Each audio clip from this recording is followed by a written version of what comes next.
Hi guys, very good morning. అందరికీ ముందుగా happy new year, నూతన సంవత్సర శుభాకాంక్షలు, ఆంగ్ల నూతన సంవత్సర శుభాకాంక్షలు.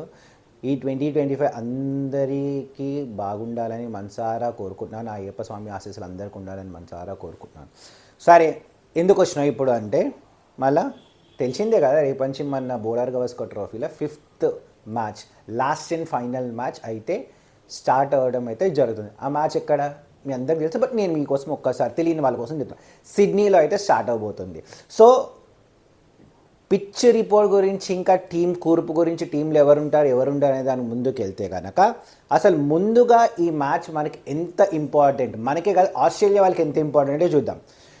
వరల్డ్ టెస్ట్ ఛాంపియన్షిప్ సినారియో గురించి మాట్లాడతా, ఒక్క నిమిషం మాట్లాడతా, ఎక్కువ డీటెయిల్గా డ్రాగ్ చేయను దీని గురించి. ఇండియా ఈ మ్యాచ్ గెలిస్తేనే వరల్డ్ కప్ టెస్ట్ ఛాంపియన్షిప్ అనే రేస్లో ఉంటుంది. బట్ మిగతా టీమ్స్ ఒక ఏమంటారు, వాళ్ళ విన్నింగ్ ప్రాబబిలిటీ మీద మన క్వాలిఫై అవుతామా లేదా అని మాత్రం తెలుస్తుంది మరి. సెకండ్ థింగ్ వచ్చేసరికి ఆస్ట్రేలియా వాళ్ళకి ఇది చాలా ఇంపార్టెంట్. ఎందుకంటే వాళ్ళకి ఇంకా 3 టెస్ట్ మ్యాచ్లు ఉన్నాయి. వాళ్ళు ఇది ఒక హోమ్ టెస్ట్ మ్యాచ్, ఇది ఒకటి. దాని తర్వాత వాళ్ళకి నెక్స్ట్ 2 శ్రీలంకలో ఉంది. శ్రీలంకలో ఇండియా హోమ్ పిచ్చెస్ ఎట్లా ఉంటాయి, శ్రీలంకలో ఇంచుమించు అలాగే ఉంటాయి, టర్నింగ్ పిచ్చెస్ ఉంటాయి. టర్నింగ్ పిచ్చెస్ మీద ఆస్ట్రేలియా వాళ్ళు ఆడడం చాలా కష్టం. సో వాళ్ళు ఏమనుకుంటారంటే, ఈ మ్యాచ్ గెలిచేసి కంఫర్టబుల్గా వాళ్ళు కూడా క్వాలిఫై అయిపోవాలనుకుంటారు. సో ఇండియాకి ఈ మ్యాచ్ ఇంపార్టెంటే, ఆస్ట్రేలియాకి ఈ మ్యాచ్ ఇంపార్టెంటే. సో ఇద్దరు టీమ్స్ విన్ కోసం అయితే పక్కా ట్రై చేస్తారు. బట్ మళ్ళీ విన్ అవుతుందా లేదా మనకు ఒక నెక్స్ట్ 5 డేస్లో తెలిసిపోతుంది. సో కమింగ్ బ్యాక్ టు ఏదైతే ఉందో ఈ టెస్ట్ మ్యాచ్ ఎక్కడైతే అవుతుందో అది సిడ్నీలో మంచి బ్యాటింగ్ పిచ్ అయితే ఉంటుంది. లాస్ట్ 6 మ్యాచెస్ ఎక్కడైతే సిడ్నీలో అయ్యాయో అక్కడ ఇండియా వాళ్ళు అన్ని మ్యాచెస్, నాకు తెలిసి ఒక్క మ్యాచ్ ఏమో ఓడిపోయారు, మిగతావన్నీ డ్రా చేసుకోవడం అయితే జరిగింది. ఇండియా వాళ్ళు మొత్తం ఇక్కడ 13 టెస్ట్ మ్యాచ్లు ఆడితే 4-6 ఓడిపోయి 7 టెస్ట్ మ్యాచ్లు అయితే వాళ్ళు డ్రా చేసుకున్నారు. సో మనకి ఇక్కడ అంత కంఫర్టబుల్ పొజిషన్ అయితే లేదు. బట్ ద గుడ్ థింగ్ ఏంటంటే, ఇక్కడ లాస్ట్ జరిగిన 6 మ్యాచ్లలో మనం అన్ని డ్రా చేసుకోవడం అయితే ఒకటే ఒక టెస్ట్ మ్యాచ్ ఏదైతే మనం గెలిచామో సిడ్నీలో 1978లో వెరీ లాంగ్ ఎగోలో మనం గెలిచాము అన్నమాట. So like that I say, ఇప్పటికి ఇక్కడ 5 మ్యాచ్లు ఓడిపోయి 7 మ్యాచ్లు అయితే మనం డ్రా చేసుకోవడం అయితే జరిగింది. సో ఇది ఇప్పుడు టీంలో ఎవరుండరు. ఇంతకు ముందే మనకి తెలిసిన న్యూస్ ప్రకారం గౌతమ్ గంభీర్ ప్రెస్ మీట్లో చెప్పారు, ఆకాష్ దీప్కి ఏదో పాజమ్ ఆర్ బ్యాక్ ఇష్యూ ఉండడం వల్ల సో తనైతే ఉండడు. సో ఆకాష్ దీప్ ప్లేస్లో ఐ థింక్ మన హర్షిత్ రాణా కానీ, లేకపోతే మన ఇంకొక బౌలర్ ప్రసిద్ధ్ కృష్ణ కానీ, వీళ్ళిద్దరిలో ఎవరో ఒకరు. మిగతా వాళ్ళందరూ చేంజ్ చేస్తారంటే లేదు. ఇప్పుడు కెప్టెన్సీ గురించి మాట్లాడుకుందాం.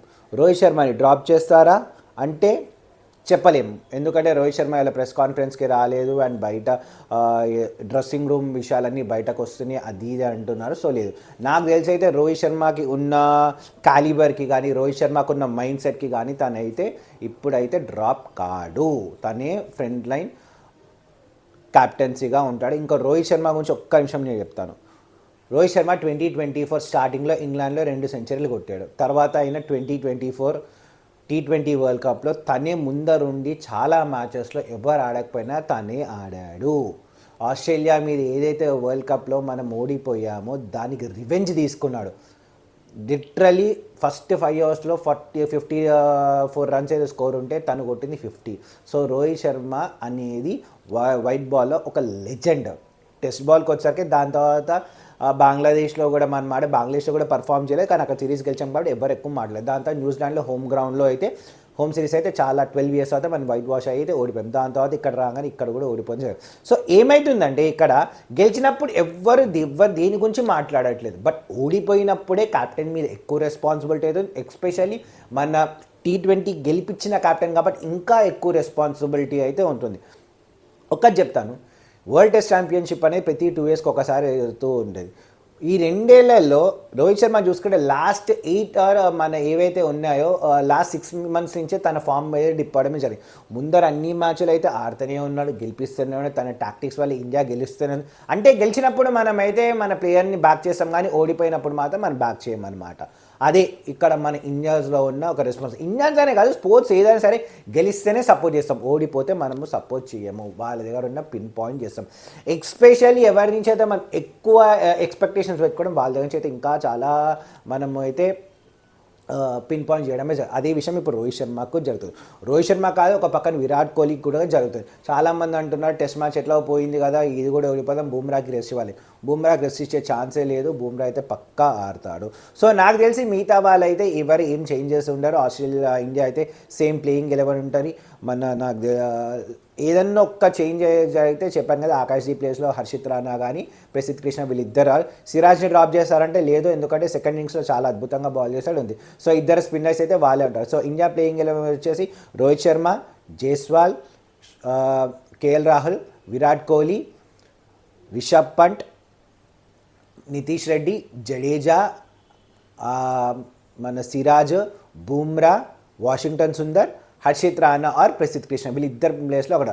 ఆస్ట్రేలియా వాళ్ళు కూడా ఇంచుమించు సేమ్ టీంతో వెళ్ళొచ్చు. వాళ్ళ ఒకే ఒక చేంజెస్ నాకు ఏమనిపిస్తుందంటే వెబ్స్టర్ వస్తారు. ఎవరి ప్లేస్లో అంటే మిచెల్ మార్ష్ ప్లేస్లో. మిచెల్ మార్ష్ ఎక్కువ ఆడట్లేదు, బౌలింగ్లో కూడా లేదు, ఫీల్డింగ్లో మాత్రం ఎక్సలెంట్ ఉన్నాయి, చాలా అద్భుతంగా క్యాచెస్. ఆస్ట్రేలియా వాళ్ళకు కూడా చాలా వెబ్స్టర్ అని తీస్తుంది. సో ఆస్ట్రేలియా వాళ్ళకు కూడా ఈ మ్యాచ్ చాలా క్రూషియల్, ఇండియా వాళ్ళకు కూడా చాలా క్రూషియల్ అనమాట. ఇప్పుడు పిచ్ గురించి మాట్లాడదాం. పిచ్లో ఏంటంటే పిచ్ క్యూరేటర్ వాళ్ళు ఆస్ట్రేలియా వాళ్ళు అసలు దీన్ని బ్యాటింగ్కి ఒక ట్రాక్గా ఇస్తారైతే నేనైతే ఎక్స్పెక్ట్ చేయట్లేదు. ఎందుకంటే డ్రా వాళ్ళకు కూడా అవసరం, వాళ్ళకు కూడా వెళ్ళేవాళ్ళ నాకు తెలిసి పిచ్లో మాయిశ్చర్ ఉంటుంది, గ్రాస్ కూడా ఉందని చెప్పి పిచ్ క్యూరేటర్ ఆల్రెడీ ఇచ్చాడు. సో ఫస్ట్ 2 days పేసర్స్కి అద్భుతంగా అది అయితే బెనిఫిట్ అవుతుంది. 2 days తర్వాత 4th ఇంకా 5th డే మాత్రం నేతన్ లయన్ ఇంకా స్పిన్నర్స్కి అసిస్టెన్స్ బాగా లభిస్తుంది. ఇక్కడ ఇంకొక విషయం అంటే ఆస్ట్రేలియా వాళ్ళ టీం గురించి మాట్లాడితే ఈ గ్రౌండ్లో ఎవరెవరికి ఎక్కువ ఏమేమి ఉన్నాయి. స్మిత్కి ఈ గ్రౌండ్లో అద్భుతమైన రికార్డు ఉంది. తనకి ఏంటంటే నాకు తెలిసి 4 centuries ఏమో ఉన్నాయి. మిచెల్ స్టార్క్ ఎవరైతే ఉన్నారో వాళ్ళే, ఇతను కూడా చాలా అద్భుతమైన రికార్డ్స్ ఇక్కడ ఉన్నాయి. ప్యాట్ కమిన్స్కి కూడా ఉన్నాయి. నేతన్ లైన్ ఇక్కడ highest wicket taker, Nathan Lyon ఇక్కడ హైయెస్ట్ వికెట్. మిచెల్ స్టార్క్ ఏదో లాస్ట్ మ్యాచ్లో బ్యాక్ పట్టుకున్నారు, సో తనని కూర్చోబెడతారంటే లేదు, ఎందుకంటే వాళ్ళకు కూడా తెలిసి ఈ మ్యాచ్ చాలా ఇంపార్టెంట్, సో తను ఆడాల్సిందే అని చెప్పి. సో ఆల్రెడీ హేజల్వుడ్ అయితే అవుట్ అయిపోయాడు కాబట్టి సో మిచెల్ స్టార్క్ అనేది చాలా ఇంపార్టెంట్ అనమాట. సో మంచి మంచి బ్యాటిల్స్ అయితే ఉన్నాయి. మన ఇండియన్ రికార్డ్స్ ఒకవేళ ఎస్సీజేలో చూసుకుంటే కనుక హైయెస్ట్ ఎట్ ప్రెజెంట్ ఉన్న టీంలో కనుక ఇక్కడ ఉన్న దాంట్లో రిషబ్ పంట్ 3 innings 292 runs కొట్టాడు. ఇప్పుడున్న టీమ్స్లో హైయెస్ట్ సచిన్ టెండూల్కర్ ఉన్నారు, వికెట్స్లో చూసుకుంటే అనిల్ కుంబ్లే ఉన్నారు. సో అదైతే ఉంది. బౌలింగ్లో వచ్చేసరికి జడేజాకి మాత్రం ఇక్కడ ఒక మంచి ఏమంటారు జడేజాకి ఓవరాల్గా చూసుకుంటే ఇక్కడ మంచి రిజల్ట్ అయితే ఉందన్నమాట. అది హైయెస్ట్ ఇండివిజువల్ స్కోర్ వచ్చేసి సచిన్ టెండూల్కర్. ఇక్కడ మన హైయెస్ట్ స్కోర్ వచ్చేసి ఈ గ్రౌండ్లో 705. యావరేజ్ ఫస్ట్ స్కోర్ వచ్చేసి 318. సో టాస్ గెలిస్తే ఇండియా వాళ్ళు నాకు తెలిసి బౌలింగ్ తీసుకుంటారు, ఏ టీం అయినా బౌలింగ్ తీసుకుంటారు. But keeping in mind 4th innings అనేది స్పిన్కి సహకరిస్తుంది కాబట్టి మొన్న కూడా చూసాం మనం నేతన్ లైన్ ఎంత క్రూషియల్ అయ్యాడో. సో స్పిన్నింగ్ సహకరిస్తుంది కాబట్టి బ్యాటింగ్ కూడా తీసుకునే ఛాన్స్ ఉంది. ఏది ఏమైనా కానీ ఈ టెస్ట్ మ్యాచ్ పర్ఫార్మెన్స్ బట్టే రోహిత్ శర్మ నెక్స్ట్ టెస్ట్ మ్యాచ్లో కంటిన్యూ అవుతాడా లేదా అనేది చూడాలి.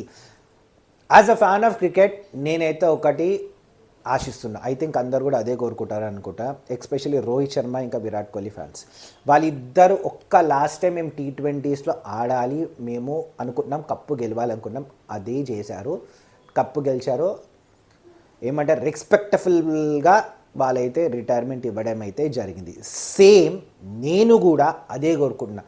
ఈ మ్యాచ్ గెలిచి బై గాడ్ గ్రేస్ ఇండియా వాళ్ళు వరల్డ్ టెస్ట్ ఛాంపియన్షిప్కి కనుక వాళ్ళు క్వాలిఫై అయితే లార్డ్స్లో ఇండియా వాళ్ళు ఆడి ఆ వరల్డ్ టెస్ట్ ఛాంపియన్షిప్ని తీసుకొని ఇద్దరు రెస్పెక్టఫుల్గా రిటైర్ అవ్వాలని నేనైతే కోరుకుంటున్నాను. ఒకవేళ సపోజ్ ఇండియా గనక రేపు ఓడిపోతే I think that's the end for Rohit Sharma in test నాకు అనిపిస్తుంది. మళ్ళీ మీకేమనిపిస్తుందో కమెంట్లో చెప్పండి.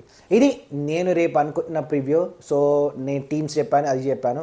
మళ్ళీ మీకు నేను చెప్పిన దానిలో కనుక మీకు వేరేది ఏమన్నా టీమ్ కాంబినేషన్ వేరే ఉంటే కమెంట్లో చెప్పండి. నేను చెప్పే కంటెంట్ కనుక మీకు నచ్చితే నా ఛానల్ లైక్ చేయండి, షేర్ చేయండి, సబ్స్క్రైబ్ చేయండి. Thank you, bye.